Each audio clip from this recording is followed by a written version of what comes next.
Hi, this is Answers in Genesis, and not only are they wrong about science, but they're wrong about critical race theory. So they're just wrong about everything. Yeah, Come on. So we're going to talk about this, how this breaks the church, and what we can do to fix it. If we don't just end up slitting our wrists before the end of this episode's done recording. No doubt. Like, this week is just going to be grueling for how enormously stupid the stories are.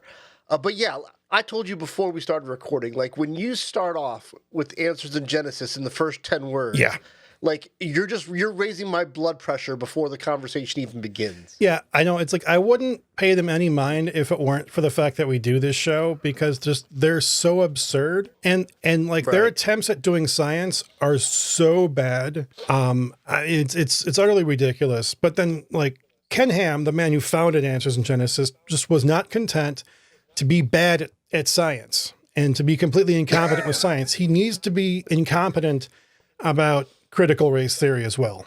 Oh my gosh. Okay, so what is Mr. Ham asserting this time? Yeah, so like the article starts off like not completely awfully. I mean, it starts off like, there is one race, there is a human race, and we can all kind of get on board with that. Unfortunately, like it kind of portends what's coming. Right. Yeah. But then like it says this, it says, indeed, it seems like activists today are doing everything they can to identify people as belonging to a certain group or race and planting seeds of division between these arbitrary groups. What's going on? Well, it has a lot to do with a worldview called critical race theory, or CRT. I was surprised to learn that CRT is not actually like a niche, study of legal, texts. It has nothing to do with just like a very particular, like advanced study of legal studies. It's a worldview. And of course, like their whole thing is that like, it's not a biblically based worldview. Which is even stupider because it's A, not a worldview, but B, it's because it's analyzing secular law and our legal institutions and systemic issues. But then like this thing, like it's activists that are making race a big deal. Maybe we can give Ken some leeway on this because he's from Australia. I mean, he's lived in Kentucky for the last, like a couple of decades now, I think, but it's like, maybe we can give him some flack for that. Like, he's not just aware of like America's, like, hundreds of years long story of, slavery and racism, Jim Crow, redlining, and then just like all the problems that persist up until now. Yeah. So let's take a couple steps back here. Worldview. I have a trouble with that word because, worldviews are all-encompassing. Yeah. Right? World. And for those of you listening, my hands are making like 2 half pies in the shape of a globe, right? A worldview is all-encompassing. How you and I, and all of you watching and listening, how we feel about race is one part of the pie that makes up a worldview, right? There's all sorts of things that go into there. How we conceptualize things like family, how we conceptualize things like justice, right and wrong, fair and unfair, how we think about things like money and poverty and wealth, how we think about things like race, how we think about things like socio-political boundaries and war and peace. Those all get thrown into a pot and make a stew that we call worldview. For Ken Ham and for those of his ilk, to distill worldview down to only race, it's really a good example of how modern American, and Ken's not American, but he does operate in America, right? How the modern American Christian thought process no longer has room for big, nuance, complexity. Everything has to be distilled down to like a 20-word soundbite, for American Christians to wrap their minds around. Yeah, and it seems like, it's a weird kind of thing that happens, right? Because this is a straw manning argument from Answers in Genesis. Sure. But then it's also I'm not even sure what to call it, because it's like we're calling it something other than what it is. So then we can straw man that thing. So it's like, I'm not really sure what the correct term for that is, but it's like, it's miscategorizing it, and then it's straw manning the miscategorization, which is just terrible, because obviously, when you can't express a competing viewpoint to your own, it just, you don't have an argument. Right. I think something that I always have a hard time, like in the moment when you and I are having these conversations, we're usually talking about the specifics of whatever topic. But if you zoom out to the big view, I feel like one of the big picture principles that we always need to remind ourselves of is that if anybody on the face of this planet should be able to have conversations in good faith, it should be people of faith. It should be. You know what I mean? And yet that seems to be the population of people who least want that, who always bring their agenda into the conversation so that the agenda can win instead of the better idea. Right. And it almost feels like, like Answers in Genesis is jumping on the train of talking about CRT because they can, and like you and me talked about before we started recording, like, we're both sick of idiots talking about CRT when they don't know what they're talking about. Exactly. Yeah. And by the way, I don't know what I'm talking about when it comes to CRT. Because you're not a lawyer. It's a big subject. Like, part of Answers in Genesis is part of the itch they want to scratch is this whole Christian worldview versus secular worldview, right? But it's not a worldview. It's looking at the history of America, understanding race relationships through that prism, right?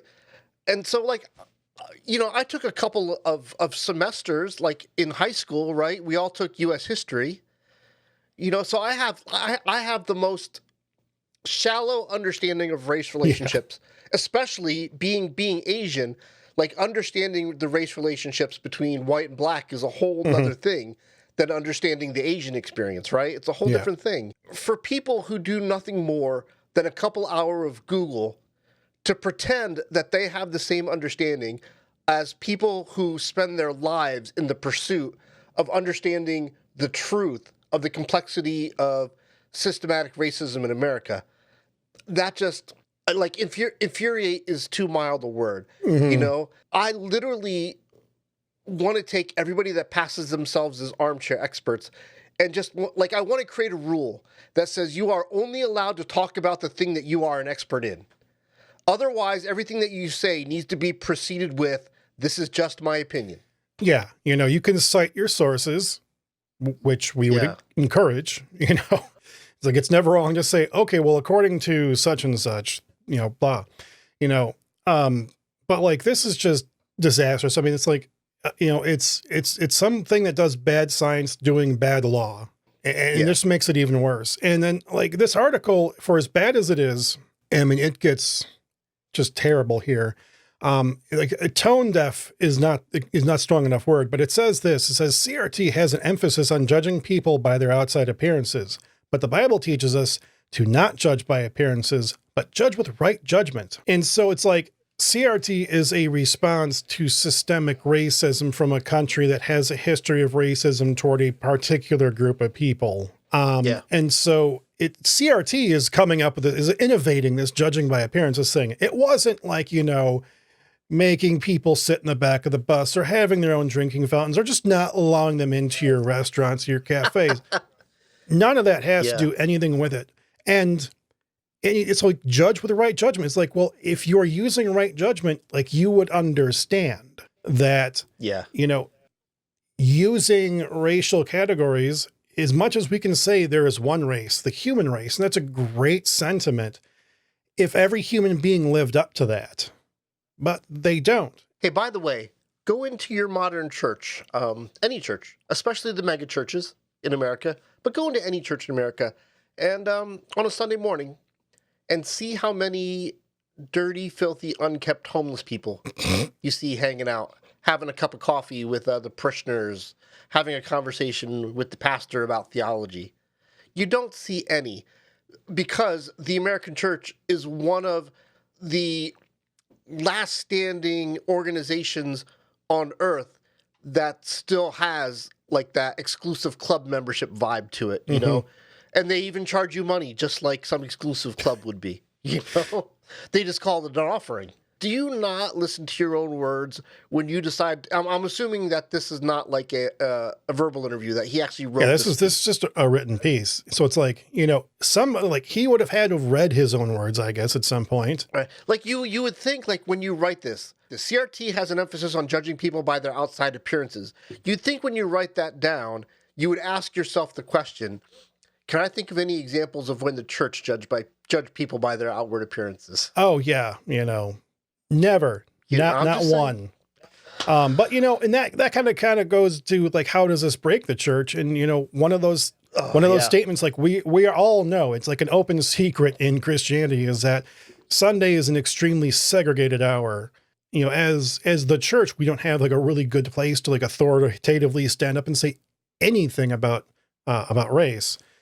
When you are speaking so ignorantly about a subject of which you have no expertise, it just, you know, and Ken Ham is like, you know, he's like a well-known Christian figure, as much as we don't like that, you know, the same with like Franklin Graham, like we don't like these people, but they're well known, you know, and so it's like, you know, people that don't know the church are going to look at, you know, people like this and be like, you know, you're morons. And that's not very helpful, especially when you're talking about justice and being so completely tone deaf that like you don't understand how to do justice in racial terms, because you deny that race is a thing you need to think about. Exactly right. Have you seen the new Netflix special from Neil Brennan? No. So Neil Brennan is one of the writing masterminds behind Dave Chappelle and everything that you know and love about Dave Chappelle. Neil Brennan has a new Netflix special out where he talks about racism in the church, right? And he doesn't even care because he's not a church guy, right? But he talks about how white church is so much different than black church. The black church experience is still really a celebration of people's salvation, right? Whereas the white church, for those who still go to church and who aren't atheists, has turned into this self-help kind of movement, this self improvement thing, right? It's like the eternal parts of spirituality no longer matter. Like, I'm white and my life is so good that the eternal parts don't even matter. Like, all that matters is like having a latte with the pastor and having interesting talks about like end times, you know? Yeah, like the white church really loves to ignore suffering of any kind. And in the reading that I have done, which is not extensive, and in my experiences with people, it does seem that like the black church has a much better concept of what suffering is and is more willing to deal with it by a lot. I think I'm going to push back against this willfully ignorant thing for a second, because you and we are now in the business for over a year of perusing headlines. You know what I mean? And so like, it's clear now the religious headlines and right-wing politics have settled on a message of what CRT is. And I think this is the message distilled down. Critical race theory is wanting to make white people feel bad about being white. Yeah. And that is the distilled message that we are getting from our politicians and religious leaders about what CRT is.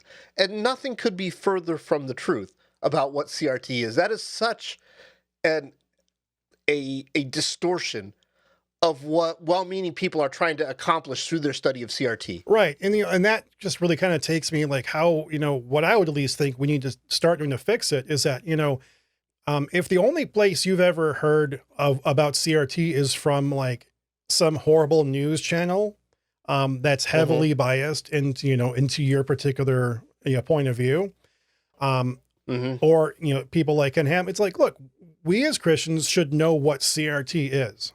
And we should know what it isn't. We should know that it is legal theory. It's an academic study.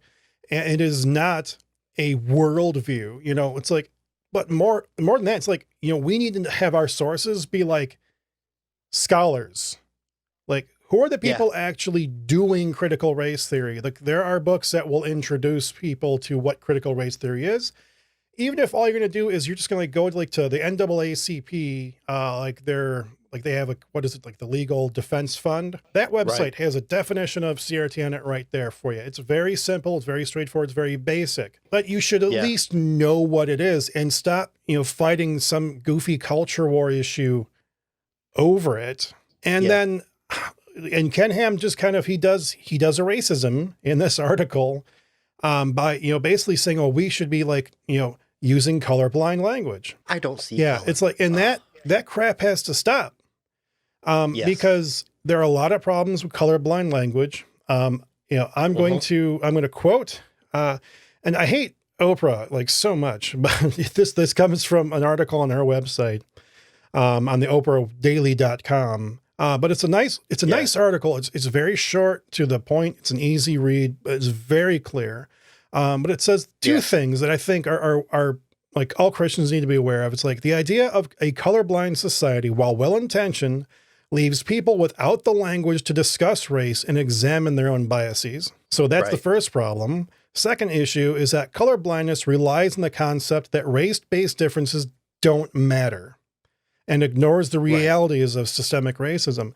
And so when Ken Ham, like, he starts off with there's one race, a human race, like, well, it sounds good, but it's this colorblind language nonsense that basically excuses you from having to talk about the problem.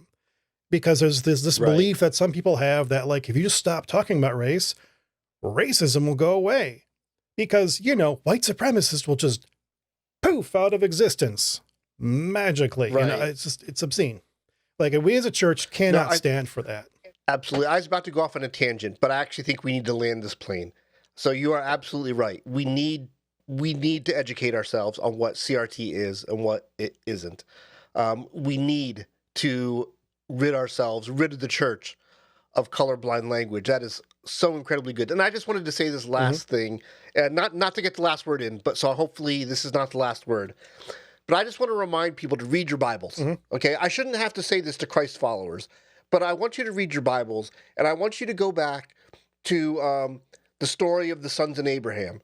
Abraham has sons. The first son he has is not with his wife because he couldn't wait to have the promised child. And so he does. But then eventually he does have a son. And it's through these sons of Abraham that we get the tribes of Israel and the religion of Islam, right? It is very early in the history of whatever you want to call it, the history of man, the history of recorded faith, that we begin to split up in keeping track of who's who, who's more, who's lesser, who counts, who doesn't count, who's better, who's worse, who we like, who we don't like. This is very early behavior in the history of the church. And we would do well to remember that we are the founders of this behavior. We should not be acting as if we're on the outside of racism looking in. We are the originators of this stuff. If we consider ourselves part of the legacy of God's church from the very beginning, sons of Adam, sons and daughters of Adam, that we are part of that legacy of racism from the very beginning. Yeah, and I guess I'll cap it off with this is like, as you're reading your Bible, you're not going to see a lot of stuff talking about race. Why? Because they didn't think in those terms then. But what they did think about in those terms was, your ethnicity, what people you belong to. Like, you may look an awful lot like this group over there. I mean, like, even, Jesus encounters a Samaritan woman and talks to her, and like the disciples are like, you're talking to a woman and a Samaritan? Like, what is your deal, bro? It's like, that was a big thing. Egyptians, the Cushites, which would be Ethiopia nowadays, right? It's like, there are these things about, like, who your people are. And so it's like, don't think that you're excused from thinking about race, which is a modern way, just because the Bible doesn't have that category, because it really does, just in a slightly different form. Yeah. You and I, week after week after week after week, we talk about radical accountability and radical transparency. Words is hard. Justice is a part of that. It's baked into it all, right? And so the church should not be running from just outcomes. the church should be the tip of the spear, Yes, running yes. towards just outcomes. And that's what I think what boils our blood, is it seems like the church is backing away from wanting to do the thing that Jesus wants us to do, which is redeem the situation and bring true harmony, instead of just saying, well, we can't talk about race because then we'd have to do something about it. Well, the church should be running towards doing something about it. Yeah, for sure. I think that's everything that needs to be said about that. Well, I'm sorry. I didn't mean to have the last word, but it sounds like No I did. worries. My bad. Okay. All right. So we're churches lame. Mark and I love the church. I hope that's coming across in these conversations that we have. We want to see the church grow. We want to see the church thrive. But there's no doubt that there are Christian thinkers like Answers in Genesis and Ken Ham that work against that growth. Mm-hmm. And so when people ask the question, why isn't the church growing? Hopefully you'll find this channel and find some of the examples of why the church is not growing. If you have something to add, you have a comment about Ken Ham, Answers in Genesis, critical race theory, you think we're right, you think you were wrong, you think we missed something important that needs to be said, by all means, leave us a comment on YouTube. Give us those thumbs up and thumbs downs and likes and subscribes and all those clicky things. And if you're listening to the podcast, shoot us an email, churcheslamepodcast@gmail.com. Mark checks the inbox religiously, so they do not go unread. Please know that. So let us know your comments. And if you're listening to the podcast, don't forget to leave us a rating and a review and all that stuff. And with that, go in peace and serve the Lord. Amen. Hey, thanks for watching. And if you got something out of this episode, would you consider leaving us a super thanks or, supporting us on Patreon? And if you want to see more content exactly like this video, check out this playlist called Us vs. Them. Thanks a lot.